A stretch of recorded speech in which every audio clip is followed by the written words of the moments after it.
Mit navn det er Niklas, og i dag så viser jeg, hvordan Linucare det bliver brugt til f.eks. personalesikkerhed på arbejdspladser i forskellige virksomheder. Og jeg går igennem Linucare forskellige indstillinger, som vi har udviklet specielt til erhverv. Og så fortæller jeg lidt om, hvordan du bruger systemet i dagligdagen.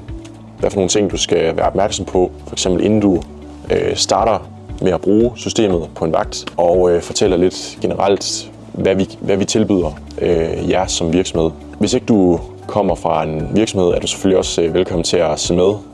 Fordi vi går for eksempel igennem, eller går lidt i dybden med de her forskellige indstillinger, som man kan så til som virksomhed. Jeg går ikke igennem selve opsætningen af appen, så hvis du ikke har sat appen op endnu, så har vi lavet en separat video til, hvordan man gør det, men det er også relativt simpelt. Så jeg sidder jo her med en telefon, hvor at Linucare den allerede er installeret.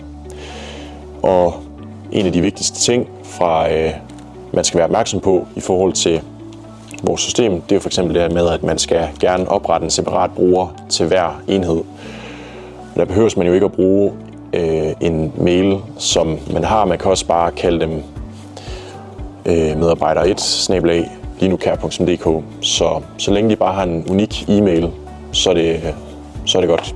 Jeg sidder her med en iPhone, og jeg starter ud med lige at oprette en gruppe, fordi det er jo sådan, man forbinder sig med sine kollegaer.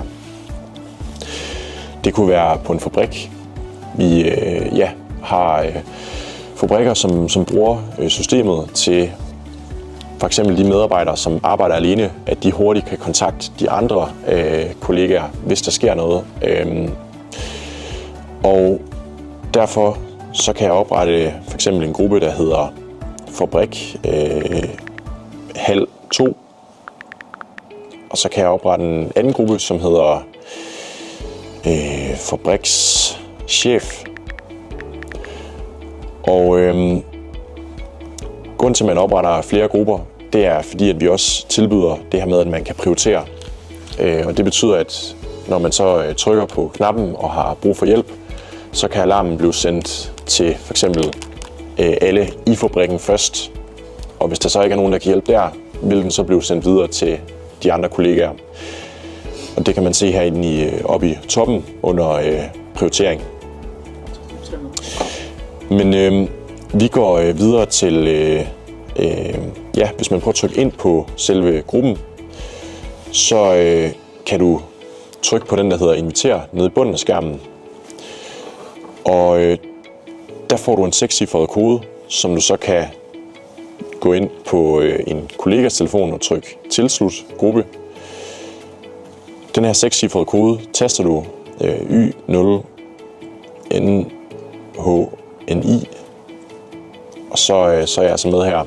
Så det kan man gøre ved alle kollegaernes telefoner. Så nu prøver vi bare lige at sætte det op. Jeg viser lidt om indstillingerne, og så kan vi lige prøve at lave en test til sidst. Jeg har forbundet knappen, og derfor så kan jeg egentlig bare gå direkte ind i menuen, trykke indstillinger, og der kan man indstille for eksempel sproget og hvilken alarmlyd, der bliver spillet på enheden, når der er en alarm. Men hvis vi prøver at gå ind i alarmindstillinger, så har jeg her aktiveret, at der kommer en lyd på telefonen, når jeg har aktiveret en alarm.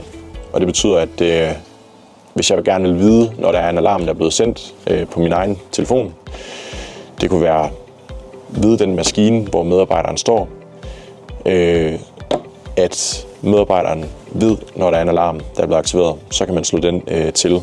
Så siger ens egen telefon også en alarm. Så har vi lokation her nede i bunden under alarmindstillinger. Det er, hvis du bruger systemet til indendørs, så bruger den lidt ekstra batteri på, at det er ekstra præcist. Det slår vi også til. Så kan vi gå ned i knap indstillinger. Og under knap interval alarm aktivering, der kan du indstille lidt omkring følsomheden på knappen, og at den bliver aktiveret ved langt tryk. Men vi går egentlig bare videre til opstillet alarmer.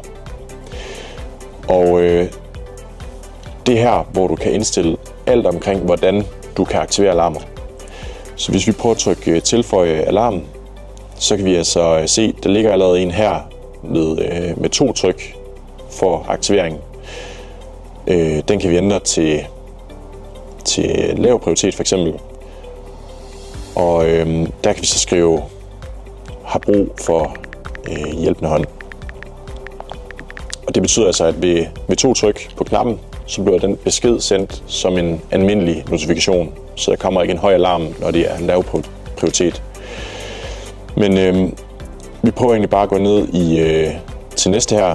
Der kan vi sætte den til at være at holde nede, at det er høj prioritet.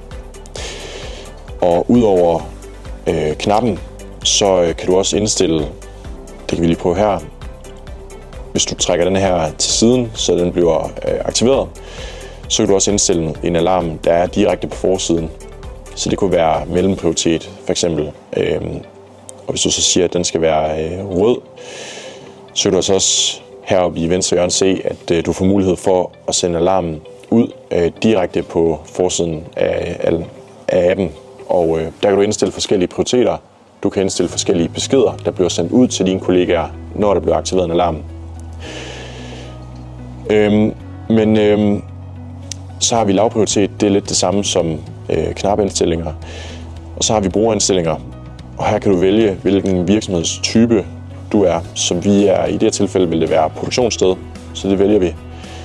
Og det er fordi, vi har skræddersyet appen til hver målgruppe. Så der får du en lidt bedre oplevelse, når du så vælger, hvilken type af virksomhed du er. Men nu har vi sat det op, sådan at vi kunne sende en lavprioritet ved 2 tryk, og så holder vi knappen nede, hvis man har akut brug for hjælp. Så det prøver vi at teste. Inden vi gør det, så tjekker vi lige, at begge telefoner er med i samme gruppe. Det betyder, at de modtager hinandens alarmer. Jeg holder knappen nede her.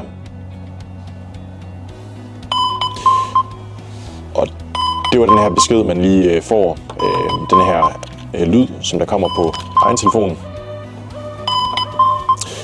Og så får jeg så alarmen på den anden telefon og kan se et overblik over, hvem der er på vej. Jeg kan se, hvem der har brug for hjælp, cirka hvor langt væk de er. Og hvis jeg trykker ja, så kan jeg se præcis, hvor alarmen er aktiveret. Og jeg kan gå med i et gruppeopkald her, så man hurtigt kan kommunikere med andre kollegaer for eksempel. Og der er det vigtigt, hvis man husker det, at man lige trykker stop-alarm på den, der har sendt den. Hvis det var en fejl, eller hvis at situationen den er løst, så stopper man automatisk alarmen for alle de andre. Men nu viste jeg bare lige kort, hvordan man kan sætte forskellige typer af alarmer op og konfigurere, hvordan man sender dem, altså om det er 2-3 tryk eller holde nede. Og så har jeg et par råd til, hvordan man så gør, inden man for eksempel tager Linocare med på arbejdet. Og det vigtigste, det er jo det her med, at du har forbindelse til knappen. For at teste forbindelse til knappen, for eksempel inden du starter på en vagt, så kan du trykke en gang på knappen her. Og så får du en besked på telefonen, hvor der står, du har trykket på knappen, den har 100% strøm. Og så ved du, at der er forbindelse imellem knappen og telefonen, og så kan du tage begge ting med og gå ud på en vagt for eksempel. Eller lade telefonen ligge, og så gå ud for eksempel ved en maskine, så længe at telefonen er inden for de her 50 meter af knappen. Der sidder også en lille diode her på. Den lyser grøn, når der er forbindelse. Det er en anden måde at vide, at systemet er klar til at tages med. Så det er altså den her forbindelse, der er allervigtigst. Og udover det, så skal man bare have internet slået til, altså wifi eller mobildækning, for at de her alarmer de kan sendes videre til de andre kollegaer. Det er det vigtigste. Så kan man også huske, at man kan også teste alarmen en gang imellem ved for eksempel, som jeg viste før.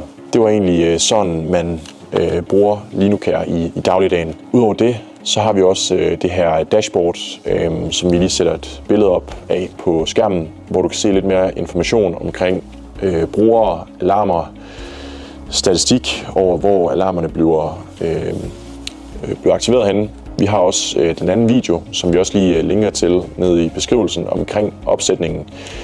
Men ellers skulle der være spørgsmål, hvis du er erhvervskunde, kan du kontakte os alle dage fra 8 til 21 på 30 70 60 20. Og ellers kan du se alt information omkring opsætning inde på linucare.dk/start.